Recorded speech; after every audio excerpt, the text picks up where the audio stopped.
نن چې کومه ستاسو په وړاندې زما موضوع ده هغه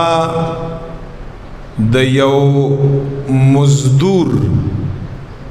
د یو ملازم او د یو خادم چا سره داسي چې بعضی خلکو سره په پیسو باندې خادمانی تنخواه ورکي چا سره ملازمی څوک ورته ملازمی چا سره مزدورکاری دا د هغه ما تحتی پیسې ولورکي نو عام طور زمونږ او ستاسو په معاشره کې دغه خلکو ته لږ داسې په کم نظر باندې کتای شي نن با د مزدور چې څه حقوق دي او د ملازم چې څه حقوق دي او د خدامو چې کوم خدمتگار خلق دي خادمان دي د چالان دي د چا ما تحتی د اوغیم څه حقوق شتا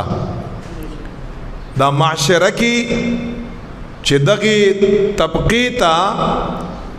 خدای د مکه څوک په کم نظر باندې ګوري یا اغوی دا سوچ او فکر او ګماني چې زدغه انسان لا پیسې ورکوم ما تنخادار دی زما ما تحت زولا د میاشتې څه مقرره پیسې او تنخواه دی لہذا ګوند مال شریعت حکم را کړی دی چې بزت سور تیاما که د هغه انسلټ او بے ادبی کړما که هغه تسپک نظر کړما یا هغه په کم نظر باندې ورته ګورما یا ماته د انسان پشان تنخ کاری د یو حیوان او زناور په حیثیت باندې خلک ورته ګوري او بی عزتۍ ورکي او خبر ورته کا وغیرہ وغیرہ زمونږ او ستاسو په معاشره کې دا ډېره سپکه خبره ده دا ډېره د الله او د هغې رسول صلی الله علیه وسلم د نافرمانی خبره ده قرآن کریم کې او په احادیث مبارکو کې د هر انسان حقوق رب لا یزال او رسول الله مبارک بیان کړی دي څنګه چې د یو خاص انسان یو پروتوکول والا انسان یو پیسدار انسان یو نیک او بالدار او حاکم او افسر انسان هغه ځان د پاره حقوق منی چې په دین اسلام کې زما حقوق دي هغه به تاسو خامخا فالو کوئ هغه به پامال کوئ نه نو دغه خلکو ته زیاما چې څنګه چې تاسو خپل حقوق په اسلام کې ګړئ دغه رنګي حقوق بلکې د تاسو نه زیات حقوق الله جل جلاله هغه خلق لم ورکړي دي چې کوم خلق د تاسو لاندې او ما تحت کار کا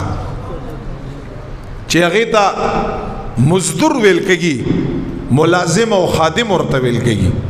اڅوک د رسول کریم آقا علیہ السلام مبارک نا په انسانانو کې لوی کېدای نشي نه د دنیا په لحاظ باندې او نه د آخرت په لحاظ باندې په انسانیت کې په دنیا او په آخرت کې چې د رسول الله صلی الله علیه وسلم